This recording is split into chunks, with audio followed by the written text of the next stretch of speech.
आपको भी पता है, सबको यही पता है, हमारे वर्ल्ड की इकोनॉमी की हालत अच्छी नहीं है। इंडियन इकोनॉमी की हालत अच्छी नहीं है और सामने एक बड़ा संकट दिखते हुए नज़र आ रहा है।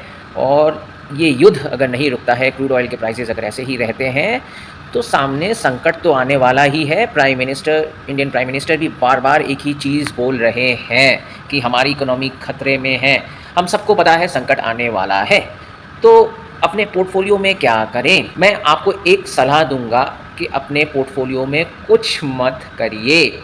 अगर आपने क्वालिटी स्टॉक्स लिए हुए हैं, आपको पता है, तो वो आपको हो सकता है टूटते हुए नज़र आएँगे, लेकिन आपको उनमें से निकलना नहीं है। टूटने का कारण ये है, आपको पता ही है, क्रूड ऑयल के प्राइसेस बढ़ रहे हैं, जिसमें अच्छी-अच्छी कंपनियों में भी आप देखेंगे मैन्युफैक्चरिंग एक्सपेंसेस बढ़ते हुए नज़र आएँगे, एम्प्लॉयी कॉस्ट बढ़ते हुए नज़र आएँगे, इस महँगाई में मटीरियल कॉस्ट भी बढ़ते हुए नज़र आएँगे, जिसके वजह से फाइनली नेट प्रॉफिट में आपको लॉस दिखते हुए नज़र आएगा। लेकिन आपको ये संकट के समय में नेक्स्ट 6 से 7 महीने में अच्छे स्टॉक्स में से नहीं निकलना है। आपको केवल कुछ नहीं करना है, आपको ऑब्ज़र्व करना है, आपको मार्केट में से नहीं निकलना है, ये चीज़ दिमाग में डाल लीजिए।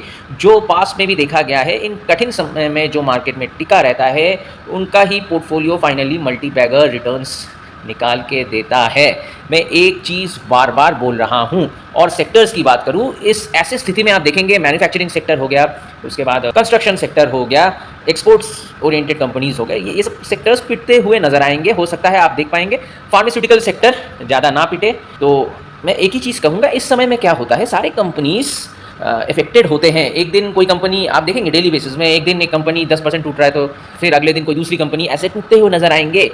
तो आपको पेशेंस बनाए रखना है, यही समय है, मतलब ऐसे समय में ही रियल टेस्ट होता है एक सच्चे और अच्छे इन्वेस्टर्स की। तो आपको पेशेंस बनाए रखना है। आप इतने दिनों में इतना कुछ आपने पढ़ा है, वॉरेन बफेट की किताब पढ़ी है, जितना साइकोलॉजी सीखा है, उस साइकोलॉजी को आप इस समय अप्लाई करने का समय है। आपको डर के भागना नहीं है, ये समय डरने का नहीं है। अगर मार्केट नीचे आता है, टूटता है लोअर लेवल्स में, वो खरीदने का समय है।